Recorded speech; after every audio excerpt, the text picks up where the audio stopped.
नमस्कार साथियों, हिंदी साहित्य ऑनलाइन चैनल पर मैं आपका होस्ट एंड गेस्ट प्रभु दयाल हार्दिक स्वागत करता हूं। आशा करता हूं कि आप स्वस्थ होंगे। आज लेकर हाजिर हूं मैं हिंदी साहित्य इतिहास लेखन की पद्धतियां और इतिहास लेखन के स्रोत। इससे पहले हमने पहली क्लास के अंदर इतिहास शब्द की उत्पत्ति, इतिहास शब्द का अर्थ और उनकी परिभाषाएं जो पाश्चात्य विद्वान और भारतीय विद्वानों के द्वारा दी गई है उनको हमने बड़े ही गहराई से अध्ययन किया। चलो आज शुरू करते हैं इतिहास लेखन की पद्धतियाँ। इतिहास लेखन की पद्धति में सबसे पहली जो पद्धति का हम पढ़ रहे हैं वो है वर्णानुक्रम पद्धति। इस पद्धति में वर्णों जो कवि है, लेखक है, उनको वर्णों के क्रम के अनुसार उनका रखा जाता है। इसके सबसे पहले प्रयोग करने वाले थे गारसा दत्तासे और उसके बाद शिवसेन सेंगर ने भी इनका अपने इतिहास ग्रंथ में प्रयोग किया इस पद्धति का। उसके बाद जो दूसरे कालानुक्रम पद्धति है, इसमें जो लेखक और कवि है उनको जन्म के काल के अनुसार रखा जाता है।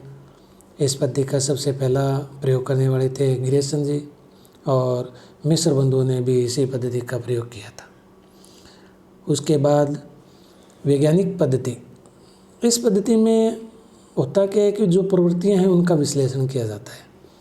भाषा विकास का जो क्रम है वो कैसे हुआ उसका विश्लेषण किया जाता है और युगीन परिस्थितियों का रचनाकारों पर क्या प्रभाव पड़ा, इन बातों का अध्ययन जब किया जाए तो वो पद्धति वैज्ञानिक पद्धति कहलाती है। और इसका प्रयोग करने वाले अपने इतिहास ग्रंथ के अंदर गणपति चंद्र गुप्त हुए। इन्होंने हिंदी साहित्य का वैज्ञानिक इतिहास लिखा, इसमें इस पद्धति का प्रयोग किया। उसके बाद आता है विधेयवादी पद्धति। विश्व में विधेयवादी पद्धति के जनक 3 माने जाते हैं, हमने पिछले कक्षा में पढ़ा। हिंदी में इस पद्धति का प्रयोग करने वाले शुक्ल है। ये पद्धति होती क्या है, तो इसमें क्या होता है, रचनाकारों का परिचय दिया जाता है, उनको कालक्रम पद्धति के अनुसार उनका क्रम रखा जाता है और उनकी प्रवृत्तियों का विश्लेषण किया जाता है। जो रचनाकार है उनकी जो प्रवृत्तियां हैं, जो लेखन है उनका विश्लेषण किया जाता है और उसके बाद तुलनात्मक दृष्टिकोण का पालन किया जाता है। जाति, वातावरण और क्षण विशेष के संदर्भ में इन सब का तुलनात्मक अध्ययन करते हुए जब ग्रंथ इतिहास ग्रंथ लिखा जाता है तो विधेयवादी पद्धति कहलाती है। इसका शुक्ल जी ने हिंदी साहित्य का इतिहास में प्रयोग किया। उसके बाद जो पद्धति है वो है आलोचनात्मक पद्धति। इस पद्धति में रचनाओं का मूल्यांकन पर बल दिया जाता है। शास्त्रीय आधार पर यानी गुण दोषों के आधार पर रचनाओं की समीक्षा की जाती है और इस पद्धति का प्रयोग करने वाले डॉक्टर राम कुमार वर्मा थे। हिंदी साहित्य का आलोचनात्मक इतिहास 1938 में इन्होंने लिखा, जिसमें इस पद्धति का उन्होंने प्रयोग किया था। उसके बाद जिस पद्धति का प्रयोग है वो है समाजशास्त्रीय पद्धति। इसमें समाज से क्या लिया, क्या ग्रहण किया और रचनाकारों का समाज पर क्या प्रभाव पड़ा, जब इस संदर्भ में विश्लेषण करते हुए जब इतिहास ग्रंथ लिखा जाता है तो वो समाजशास्त्रीय पद्धति कहलाती है। हजारी प्रसाद द्विवेदी जी ने इसी पद्धति का प्रयोग किया है। उसके बाद जो शुरू होता है हमारा प्रकरण वह है हिंदी साहित्य इतिहास के परंपरा, यानी जो इतिहास लेखन की परंपरा है उनमें किन किन ग्रंथों को शामिल किया गया, कौन से ऐसे ग्रंथ जो विधि रूप से अपने इतिहास ग्रंथ पूर्व से भी ऐसे ग्रंथ लिखे गए जिसमें इतिहास के लेखन जो इतिहास के गुण थे या लक्षण पाए गए थे। जो विधिवत रूप से प्रारंभ होता है इतिहास लेखन वो 19वीं शताब्दी में होता है, लेकिन कुछ पूर्व में भी रचनाएं ऐसी लिखी गई जिसमें इतिहास के जो लक्षण दिखाई देते हैं, जिसमें हम बात करेंगे 84 वैष्णव की वार्ता। 84 वैष्णव की वार्ता हो चाहे 252 वैष्णव की वार्ता, दोनों ही रचनाएं हैं वो गोकुलनाथ जी के द्वारा रचित है। इनका जो रचना काल है वो विक्रम संवत 1625 है। पुष्टि मार्ग में दीक्षित भक्त कवियों के जीवन पर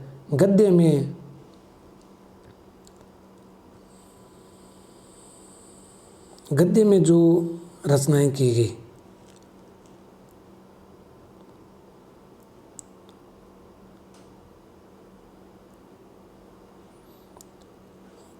जीवन पर गद्य में जो रचनाएं की गई या उस पर गद्य में उसमें प्रकाश डाला गया, अष्टछाप के जो कवि है उसका विवरण भी इस रचना में मिलता है।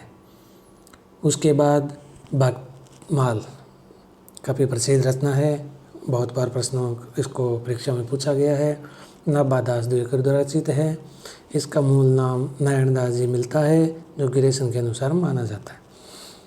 इस रचना का रचनाकाल विक्रम संवत 1642 और ईस्वी में अगर इनको बदलें तो 1585 ईस्वी आता है।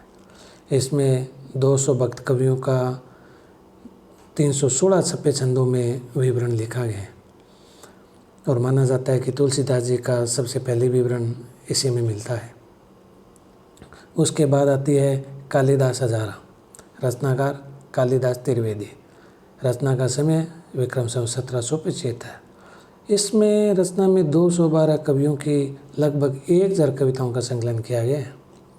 शिव सिंह सेंगर ने शिव सिंह सरोज इसी आधार पे लिखा। मूल गोसाई चरित्र रचना के रचनाकार हैं बेणी माधव दास। ये तुलसी के शिष्य थे और विक्रम संवत 1687 में रचित इस रचना में चौपाई, दोहा, त्राटक छंदों में तुलसी का जीवन चरित्र वर्णन किया गया है। उसके बाद कविमाला, यह रचना भी तुलसी के द्वारा रचित है, तो तुलसीदास से अलग है और इनका हरिराय नाम भी मिलता है। विक्रम संवत 1712 में रचित 74 कवियों की कविताओं का इसमें संग्रह किया गया है।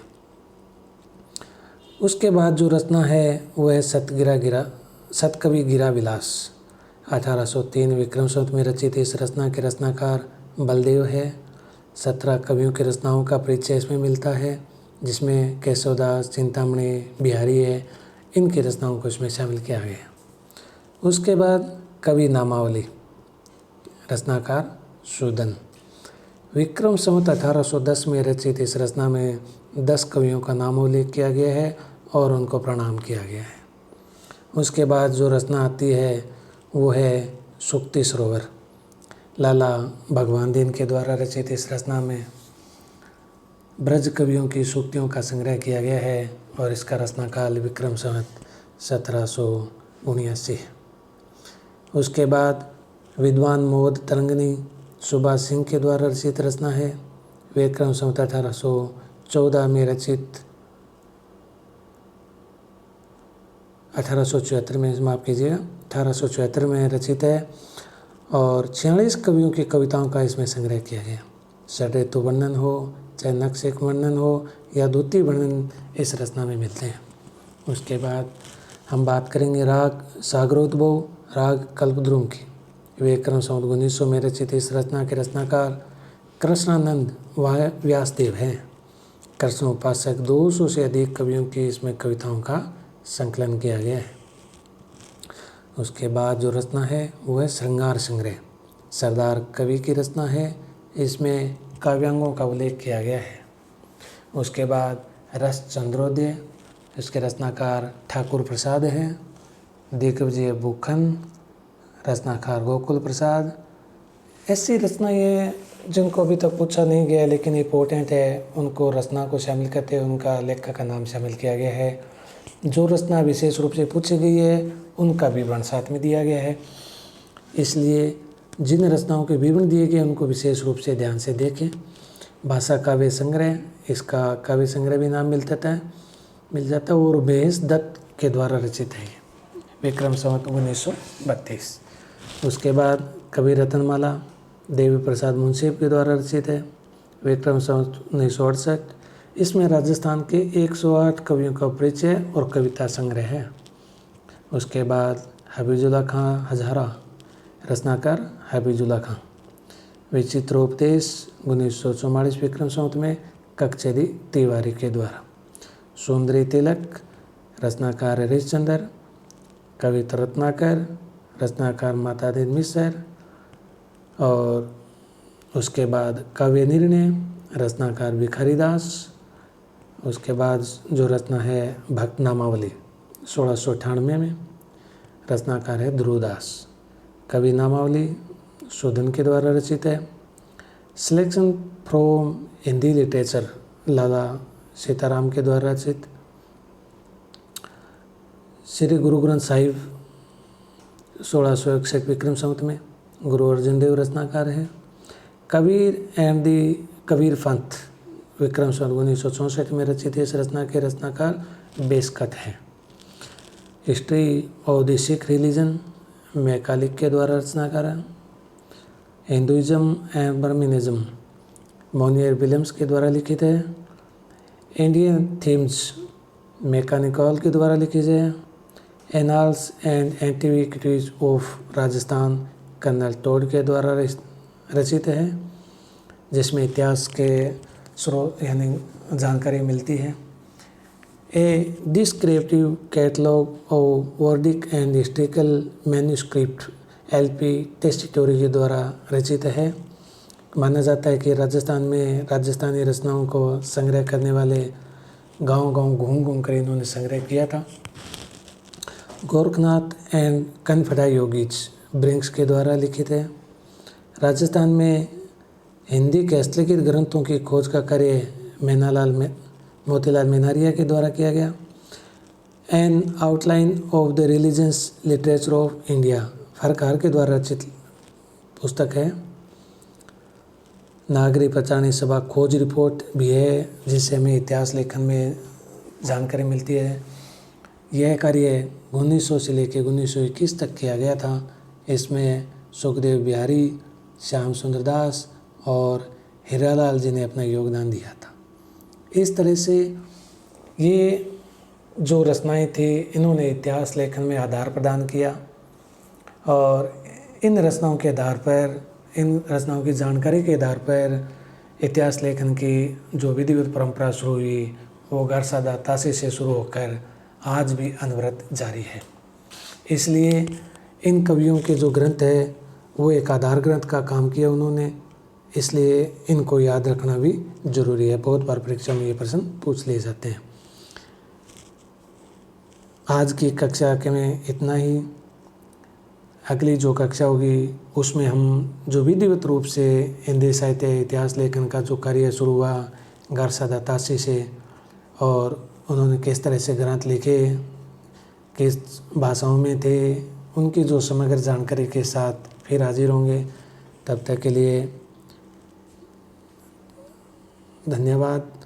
और आप सबसे निवेदन रहेगा कि क्लास को आगे शेयर करें, चैनल को सब्सक्राइब करें, जिससे कि जब भी आगे की क्लास डाली जाए तो उसका नोटिफिकेशन आपको मिल सके। इतिहास के साथ साथ जो काव्य शास्त्र है, जो विशेष कवि है, उनके भी अलग से वीडियो उपलब्ध कराए जाएंगे। इसलिए चैनल से जुड़े रहिए और हिंदी साहित्य के इतिहास का जो पार्ट है और काव्य शास्त्र का जो पार्ट है उसको पूरा सिलेबस के हिसाब से पूरा किया जाएगा। जो स्कूली व्याख्याता के लिए एक और जो कॉलेज व्याख्याता है, चाहे सेकंड ग्रेड हिंदी के लिए, उनके लिए इम्पोर्टेंट रहेगा। और ये सिलेबस स्कूली व्याख्याता के संदर्भ में सिलेबस के अनुसार पूरा सभी टॉपिक है वो करवाए जाएंगे। इसलिए जुड़े रहिए। बहुत बहुत धन्यवाद।